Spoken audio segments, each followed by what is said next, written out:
안녕하십니까. 만화공인중개사의 저자 이용훈입니다. 오늘은 부동산공법 제27강 시간으로서 제3편 도시및 주거환경정비법 8 공사 완료에 따른 조치 등을 같이 알아보도록 하겠습니다.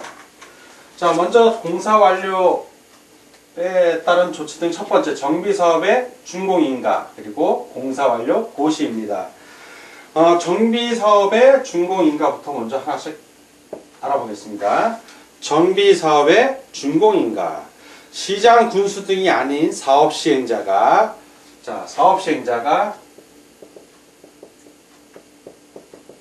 시장 군수 등이 아닌 사업시행자가 정비사업 공사를 완료한 때에는 이들이 정비사업 공사를 완료를 했습니다.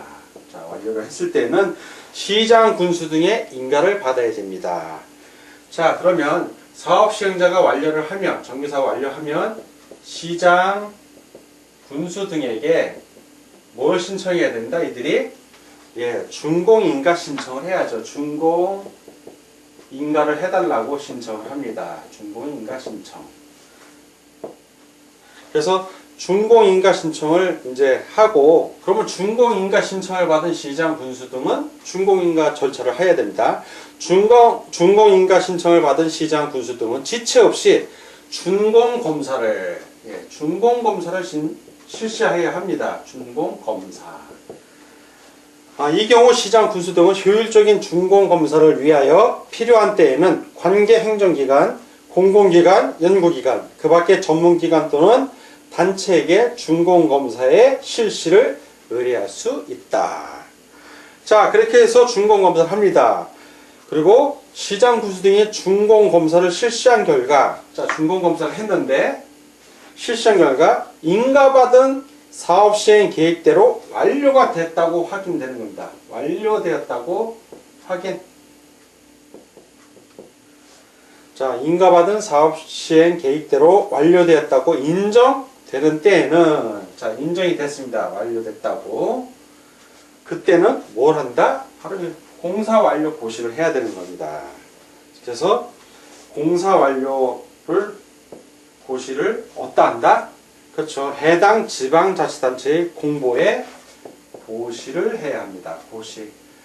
공적으로 알리는 걸 고시라고 그래요. 고시를 해야만 법적 효력이 발생을 합니다. 그래서 시장, 군수 등은 직접 시행하는, 사업 시행자가 시행할 경우 시장, 군수 등이 직접 사업 시행을 하는 경우가 있습니다. 그런 경우에 시장, 군수 등이 직접 시행하는 정비사업에 공사가 완료되었어요. 그러면 바로 그 완료를 해당 지방자치단체의 공보에다가 역시 고시를 해야 하는 것입니다.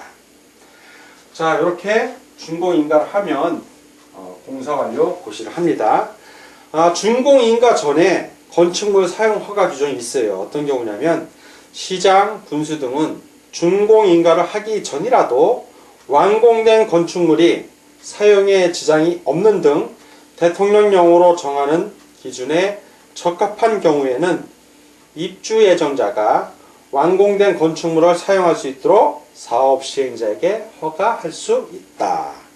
다만 시장, 군수 등이 사업 시행자인 경우에는 허가를 받지 아니하고 입주 예정자가 완공된 건축물을 사용하게 할 수 있습니다.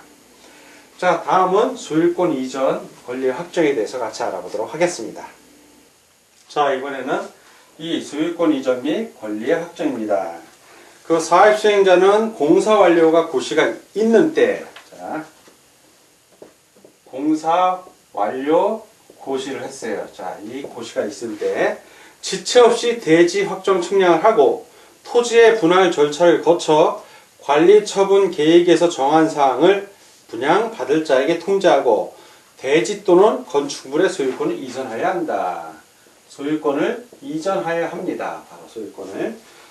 예외가 있습니다. 다만 정비사업의 효율적인 추진을 위하여 필요한 경우에는 해당 정비사업에 관한 공사가 전부 완료되기 전이라도 완공된 부분은 준공인가를 받아 대지 또는 건축물별로 분양을 받을 자에게 소유권을 이전할 수 있다. 그래서 이제 소유권을 이전하는데 소유권 이전에 고시 보고가 있습니다. 사업 시행자는 대지 및 건축물의 소유권을 이전하려는 때에는, 자, 이 소유권을 이전하려는 때에는 그 내용을 해당 지방자치단체의 공보에 고시하고, 자, 이거를 고시를 합니다.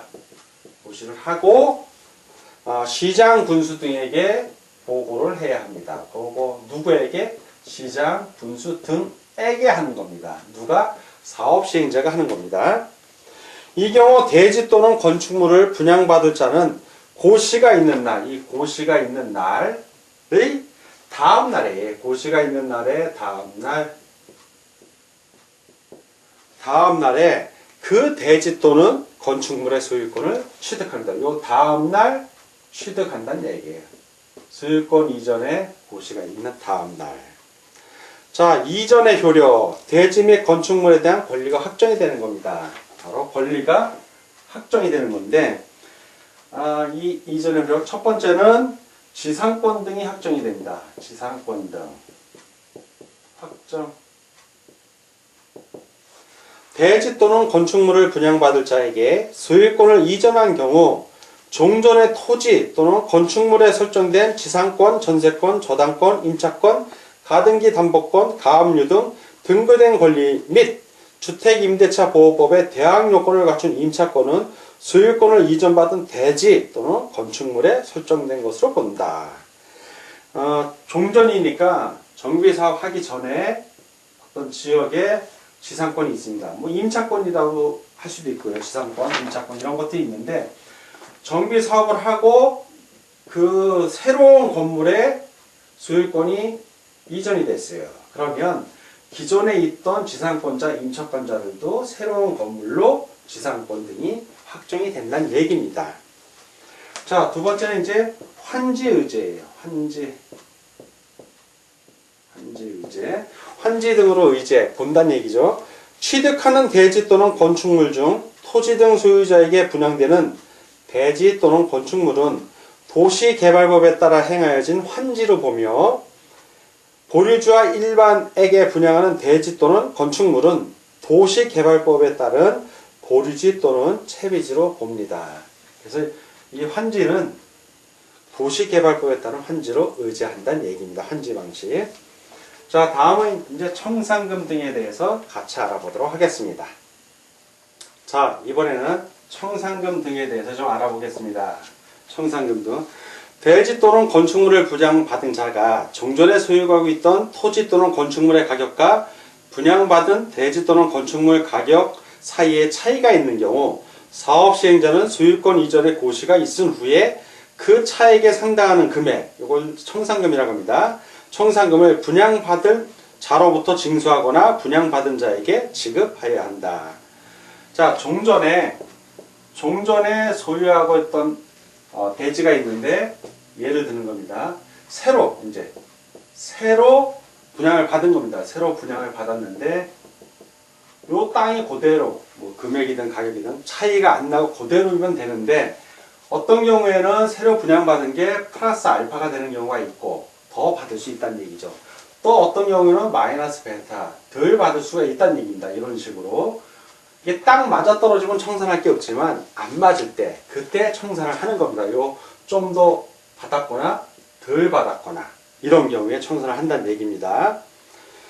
다만 이러한 규정, 청산 규정에도 불구하고 사업시행자는 정관 등에서 분할 징수 및 분할 지급을 정하고 있거나 총회의 의결을 거쳐 따로 정한 경우에는 관리처분 계획 인가 후부터 소유권 이전의 고시가 있은 날까지 일정 기간별로 분할 징수하거나 분할 지급할 수도 있습니다. 자, 청산금 산정의 기준. 그러면 청산금은 어떤 기준에 의해 산정을 하냐? 청산금의 확정 등에 있어서 사업시행자는 종전에 소유하고 있던 토지 또는 건축물의 가격과 분양받은 대지 또는 건축물의 가격을 평가하는 경우 그 토지 또는 건축물의 규모, 위치, 용도, 이용 상황, 정비사업비 등을 참작하여 평가해야 한다. 종합적으로 평가해야 한다는 얘기입니다. 자, 그러면 청산금의 징수 그리고 공탁이 있습니다. 청산금을 내야 할 사람, 이게 플러스 알파 더 받은 경우 이럴 때는 청산금을 내야죠. 청산금을 내야 하는 경우고, 그리고 덜 받은 경우 청산금을 받아야 하는 경우입니다. 자, 이런 경우는 받아야 하는 경우인데 청산금을 내야 할 사람이 다 내고 받아야 할 사람이 다 받으면 문제가 없어요. 그런데 가끔 청산금을 내야 하는데 안 내는 경우가 있고 청산금을 받아야 할 사람이 안 받거나 소재지를 모르는 거 어디 있는지 이런 경우가 발생하는 경우를 위해서 규정이 있습니다. 바로 청산금의 강제징수 규정입니다. 내야 하는 사람이 안 냈을 때는 강제징수 규정이 있는 거고요. 받아야 하는 사람이 안 받으면 믿고 맡겨야 될 거예요. 어딘가. 그게 공탁규정이에요. 공탁규정. 그럼 강제징수를 보면 시장 군수 등인 사업 시행자는 청산금을 납부할 자가 이를 납부하지 아니한 경우에는 지방세 체납 처분의 예에 따라 징수, 분할 징수 포함합니다. 징수할 수 있다. 시장 군수 등이 아닌 사업 시행자는 시장 군수 등에게 청산금의 징수를 위탁할 수 있다. 자, 이번에는 이제 공탁하는 경우입니다. 청산금을 지급받을 자가 받을 수 없거나 거부한 때에는 사업 시행자는 그 청산금을 공탁할 수 있다. 자, 그리고 이 청산금 소멸시효가 있습니다. 지급 권리 등의 소멸시효. 청산금 지급 권리 소멸시효는 5년입니다. 5년. 자, 규정을 보면 청산금을 지급받을 권리, 분할 지급을 포함합니다. 지급받을 권리 또는 이를 징수할 권리는 소유권 이전의 고시일이 다음 날, 고시일이 아니라 고시한 날 다음 날입니다. 다음날부터 몇 년? 5년간 행사하지 아니하면 소멸한다. 즉 5년 이내 행사란 얘기입니다. 자, 오늘은 부동산 국법 제27강 시간이었고 제3편 도시 및 주거 환경 정비법 8. 공사 완료에 따른 조치 등을 같이 공부하였습니다. 오늘 공부하느라고 수고 많으셨습니다. 다음 시간에 뵙겠습니다. 감사합니다.